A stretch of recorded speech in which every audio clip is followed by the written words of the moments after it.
Welcome back to the Brotherhood of Gaming podcast. You know the one, that awesome one. I'm your host, William Morris. And I am your co-host, Eugene Morris. Only one of us sounds really cool. Your favorite freaky animal genotype species. Exactly. According to some people.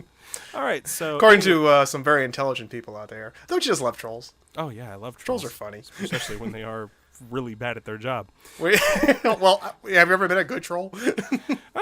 A few ones that kind of made me tear up a little, like, bitch. Okay. I'm going to go around leaving insulting comments on YouTube. I obviously have a lot to do in my life. Yeah, like, if anything, I think it's just kind of funny and amusing. Yeah, whatever. So, yeah. The Tales series. Wow. Yeah, the Tales news just keeps on coming, doesn't it? I know. Weirdly enough, we've been having to play defense attorneys for the Tales of series as of late. Yet that's one I don't mind throwing under the bus. There's no defending this. So, Bill, the Tales of Symphonia, the acclaimed game, fifth game, I believe, of the Tales series, Symphonia, became available on Steam on February 1st, 2016. And apparently it's a bug-filled mess. Oh, yeah. It's not abysmally bad. It is playable. It's not Arkham Knight bad. Yeah, it's not. Like, you could buy it and you could totally play it. But it does have quite a series of very noticeable, annoying problems that are just all around unacceptable for PC gamers. Currently looking at the Steam page, currently as the time of this podcast, according to customer reviews, we have 173 positive and 183 negative. That's very, very, very mixed, pointing to the negative side. And that's not a good thing for such a well-acclaimed video game. Okay, now, I'm not one to play the segregation card. Before we go on, do you want to list down all the problems that this game is having? Yeah, I will.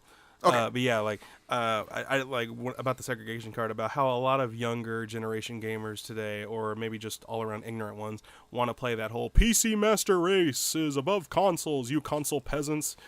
Yet, more often than not, all I hear is PC gamers constantly complaining and whining about how their PC games are inferior because of problem A, problem B, and problem C. Well, it's just weird that that's happening, that there's all this talk about PC Master Race, yet what the heck is going on with all these butchered ports of all these console games to the PC platform? Yeah, and of course, PC gamers will be like, well, it depends on the games. Like, what if the games are made for the PC? Well, they're made for PC, but more often than not, the biggest games of the year are the ones that are primarily focused on consoles, like Arkham Knight was. Big game of the year, and when that got PC ported, it was terrible. Grand Theft Auto. We've seen Grand Theft Auto. Grand Theft Auto Assassin's 5 Creed. took a freaking year to come out for the PC. Right. Mortal Kombat X, when it first came out for the PC, it had a lot of problems that had to be fixed over time. Yeah, there's just problem after problem after problem.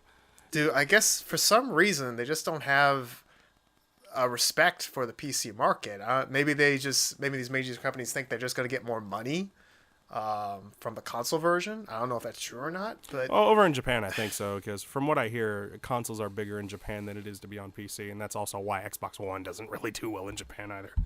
Well, the PC also, you gotta with these games, you gotta make sure that your computer is strong enough to play them. Yeah. I'm looking at some games that are available on PC, and I see like Final Fantasy 13-2 and Final Fantasy Type 0. When you talk about Final Fantasy, those are big games. Yeah, and the problem is, like, a lot of the times, some of these games just have problems booting up. And it's like, well, if you have a problem, you can go into the root file, and then you can activate this and access this. Why do I got to do that? What if I'm computer illiterate and I don't know what the hell you're talking about? Well, I guess the assumption is if you're going to PC game, you got to know the specs. Fundamentals, the specs behind it, right? Yeah, you got to at least know how to access files and root folders, and right. Otherwise, you have no business doing it. Mm-hmm. But, so yeah. Tales of Symphonia. It got ported to the PC by Namco Bandai, and it's, again, not doing abysmally terrible, but it is doing really bad. And here's some of the problems. Mixed to negative. Yeah, mixed to negative. That's the kindest thing to say, but yeah, go ahead. And here's some of the problems that people brought to my attention. They were sending me pictures. One of the images, which you'll be seeing, is there's a picture of a.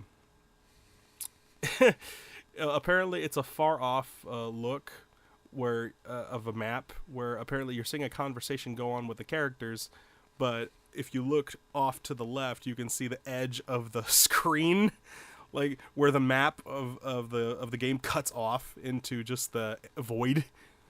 Yeah, I saw that. Yeah, it's just guys, you want to zoom in a little? Yeah, there's a problem there. And then there's a problem with the achievements, like the badges that you can earn in the game, like mislabeling characters. It's got Zelos Wilder labeled as Mythos. So apparently, yeah, there's a problem there. There's only 6 save slots, from what I've been pointing about, and there's also long save times. It Also, the frame rate is also 30 frames per second, which is also really bad and not at all a standard today. When the GameCube version from 15 years ago, around there, it runs at 60 frames, no problem. The internal resolution is at 720p instead of 1080p. There's been reports of screen tearing. Oh yeah, there's screen tears. There's a lot of jagged edges. Problems with the voice sync up. Some text is missing. Yeah, so all around, it's a pretty botched port.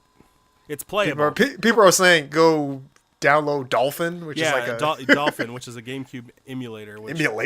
Which also runs Wii, I think. And you just play it that way. A Dolphin emulator can run Tales of Symphonia better than the actual official Steam version can. So again, it's playable, but it's far below industry standard. Oh, sorry to butt in, but I think also the major problem is the constant crashes. The game keeps crashing. That would be a problem too. Yeah. The game just, like, suddenly you're in the middle of battle. Yes, I almost beat Mythos. Boom. Fuck, cock, motherfucker. Cock, motherfucker. Son of a- Yeah, just imagine playing Symphonia a lot and that happens. Boom. The Windows error sound. Dun. I'll be right back with my sledgehammer. Dun. Cock, motherfucker. Going through a dungeon. Dun. So it's a fun game, just not very fun on the PC, or at least this version. Yeah, highly not recommended for the PC version. Again, although it is playable, I can't speak for the crashes and how often they occur. Long loading times. Maybe. I just keep going down, seeing all these different things that keep coming up. And FSP is still capped at 30 frames, just like the PS3 port. Now, bring that up for a second. We didn't really like the PS3 port. Yeah, of Symphonia. I reported that. Honestly, you want to know the problem? Is the PS2 version had that same problem. Really? Because, see, that's the thing. They didn't use the GameCube version. They used the PS2 one, which I guess makes sense. Yeah, they didn't use the GameCube version when they ported it over to the PS3. I know they used the PS2 version.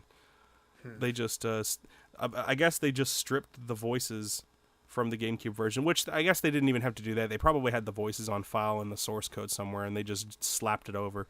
But whoever did the audio editing apparently botched it and should be fired.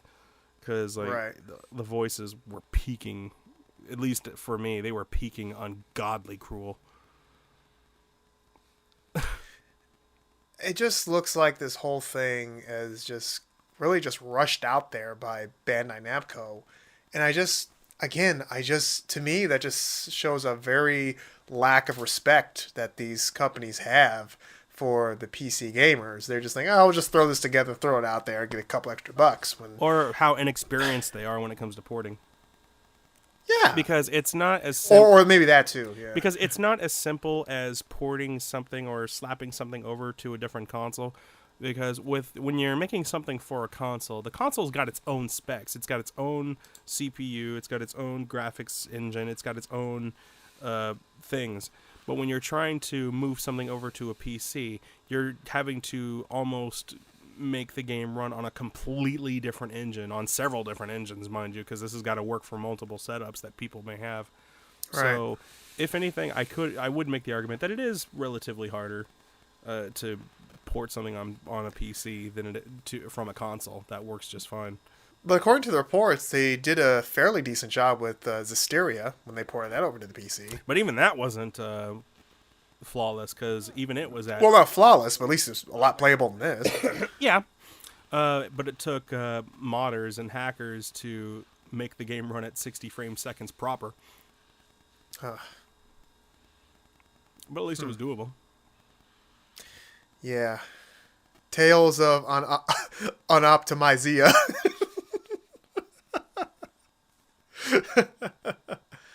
Yeah, so it's just a bad port.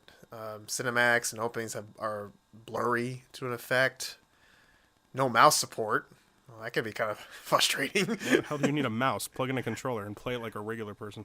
Play it like a real man. What the hell are you going to do with a mouse? Click on the enemy? I don't know. Like, I don't know how you're going to do arts with Controls a are mouse. for men. That's manly stuff. Like, how the hell are you going to play a Tales game with a freaking keyboard, man? Like, it's possible. I guess it's possible. Yeah, like, So. it's possible. Yeah, so that's, hey, we all find ways to game the way, bottom line. But it seems like the major problem yeah, because is, honestly, I played Final Fantasy VII on PC for the first time all the way through, and I played it on a numeric pad. So right, and 720p and 30 frames per second seems to be the major thing. People are saying, I'll just stick to my GameCube. Do you think we're reaching a point now where this whole remastering thing or is just getting kind of silly? Because it's always been a cash grab. Yeah, a lot of these people already have maybe the GameCube or the PS2 version, and they'll just stick with that. Very rarely have I actually bought a collection of games that I've only played. Like, really, when you buy a collection, it seems like the only reason you're doing that is for prettier graphics. Speaking of Either which, prettier graphics, or the other thing is that you're gonna, if you've gotten recent fans of this series, but they haven't got like a GameCube or didn't play the original, and they game on PC, well, then you'll make it available to them, and they can play it now. But you're really hurting that fan base or hurting your own fandom when you give them such a botched port and they're not getting the full experience of what that game was in the past. Yeah, and you do potentially hurt newcomers that know nothing about the series or the game for that matter, and when they come and play that game, they're going to think all of the problems that they are seeing were part of the product from the first place. Case in point, Silent Hill. Mm-hmm. When they did that so wonderful Silent Hill HD collection, which for some reason only had 2 and 3. You're missing everything else. Right. Yeah. Shoot. Oh, speaking of which, do you want to know what game Nintendo just released a trailer for yesterday that is now coming to the Wii U that you won't believe you have to buy again? Well, I know we have Twilight Princess coming out. Yes, but this one's going to be even more of an oh my god. What is that? Resident Evil 4. You're kidding. No, I'm not. What is this? Like the 537th time this game has been ported? It is. For crying out loud! Look, I like Resident Evil 4. It's not my favorite. I guess it's your favorite. Is it your favorite Resident Evil? Resident Evil 4? I don't know. I know it has your favorite character, Leon. Yeah, I like it. I played it through. I respect it, but Jiminy Christmas, really? Resident Evil 4 again. Jesus. Oh, for crying out loud. It's funny how people revere that game so damn much, and yet they hate on 5 and 6 so much, yet the building blocks for 5 and 6 were set by 4. Pretty much, like, they love 4 because it changed everything, but then, and they also hate it because it changed everything. It's kind of like with people's love, I guess, with Final Fantasy 7. Some people love it because it changed everything, and some people hate it because it changed everything. But geez, really? Of course, change was inevitable. Like, we can't grudge the games for changing with the times. So just in case. Just in case, yeah, I guess this is Capcom's mission. Make sure Resident Evil 4 is available on everything. Christ. I was gonna make a joke. It's probably available on like the cell phone or the iPad, but it probably is. Yeah, like jeez. Anyway, getting back on topic. So yeah, Tales of Symphonia. Oh my god. So yeah, it's very like I said. We have full disclosure. We're at the Brotherhood of Gaming. Tales of Symphonia is not our favorite of the Tales games. We'll get more into it when we finally get to it, but we do acknowledge it's a fun game, and we do acknowledge there's a huge fan base, and it's just very sad that a game that is this popular and this means this much, all intents and purposes, this is the Final Fantasy VII of the Tales series. Which, for better or for worse. For better or for worse. But you got to give it to what it is. It has a huge fan base.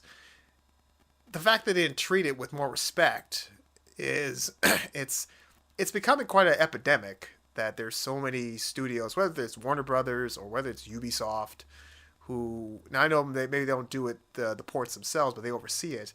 The fact they would let this game release this way, and the fact that this is still happening is even more peculiar because doesn't Steam have a return policy? Like if you buy something and it's crappy, because there's a lot of crappy games that come out on Steam. They have one now. Yeah, you can now refund. So you think they would take more time and more effort and more care into doing these ports? If anything, I imagine what they think is they'll release it now, not maybe being a bit oblivious themselves as to what the problems are, and they'll let the gamers figure out what's going on. And then once they hear the feedback, they'll try to patch the specifics of what the gamers complain the most about. Don't they have any game testers of their own? Well, maybe they're Oh, just dude, cutting game corners. testers today are not as common as they were back then. Yeah, I guess so. That's why I guess cutting corners, and if you're want to keep a tight budget on things, you're gonna cut the fat, So I mean, we do have beta testers, and they still do their thing, but it's not as common. And here you have people. You know how much this game was, by the way? How much they're spending it? $30, I think. Yeah, so you're spending $30 to play test a PC version of a game. Well, that's nice. Well, you better give me a patch real soon that's like I make the damn thing playable. I guess that's the way it is nowadays. I mean, if you're gonna buy a game, be the first wave to buy a game when it comes out, you're officially now a employee of this company. Your job is to test this game and see how it is and report back, and then hopefully, maybe eventually they'll get around to doing something about it. The best part is you had to pay them. Yeah. So if anyone out there knows more about PC stuff and how to port it and what it takes, please let us know because this is kind of an interesting subject. I would like to learn more about it. Yeah, it's not like we want to hate on the PC or anything. Like true gamers will play a game on any device available to them, and I've played PC games. I don't have a problem with it. I just never liked the segregation going on with people wanting to claim that their way of gaming is better than another's. Like if you want to play it on an Xbox One, that's fine. PS4, fine. Honestly, they're the same. PC, really, fine. PS4 and the Xbox One, basically now the power they can generate are portable versions of a PC. They're basically kind of all the same. Yeah, the problem is the PC is just all around not getting quality. Yeah, that's what's making it so mind-boggling. So this is basically the I guess they ripped the PlayStation 3 port and just put it on here. So the PS3 port wasn't that good to begin with. The PS3 port wasn't that good either. Anything to make a quick buck nowadays, I guess. It's just very disappointing and very... And people were kind of mad at me for not liking the PS3 version. Well, it's Symphonia, Will. People are going to get mad at you for saying anything about it. Like, yeah, they were kind of getting mad at me because I was like, I'm sorry, guys. This game, if something's effed up, it's effed up. This game is... A lot of people even think that you have like a hidden agenda to like ruin Symphonia. Like, yeah, come on, guys! You can clearly see the game and Namco are doing that all themselves, and they do not need my help. But yeah, it's sad because the Tales of series has enough problems nowadays. You don't need to have butchered ports of beloved games. I can imagine if they did a port of Tales of Eternia and it was this crappy, I'd be raging too. Yeah, I would be, but let's face it, Tales of Eternia would be a lot easier to port. I guess so. Anyway, it's for those out there who want a game on Steam. It's playable. And I don't have a lot of time to game. I know that we do have the Steam account. There's a Ghost in the Shell game that those are kind of interesting to me, but Yeah, we have a Steam you know, account with 140 plus games on it. yeah. So it's cool, but I guess bottom line moral of the story is whether you're gaming on the PC or the consoles, buyer beware. Maybe it might be best to kind of wait a couple of days and see if it's kosher, if it's cool before you sink in that $30 Yeah, who's going to be the brave or one whatever. and buy the game first and find out what's wrong with it? Exactly. Who's going to be the pioneer, the next brave explorer? Who's gonna be the guinea pig? Exactly. Oh, actually, Tales of Symphonia is actually $20. Oh, okay. Yeah. Well, I said it was around there. Okay. Yeah. So Tales of Symphonia. I don't hate it, but I love to kick it while it's down because I think it deserves to. It deserves it. I'm a lot nicer than Symphonia, but whatever.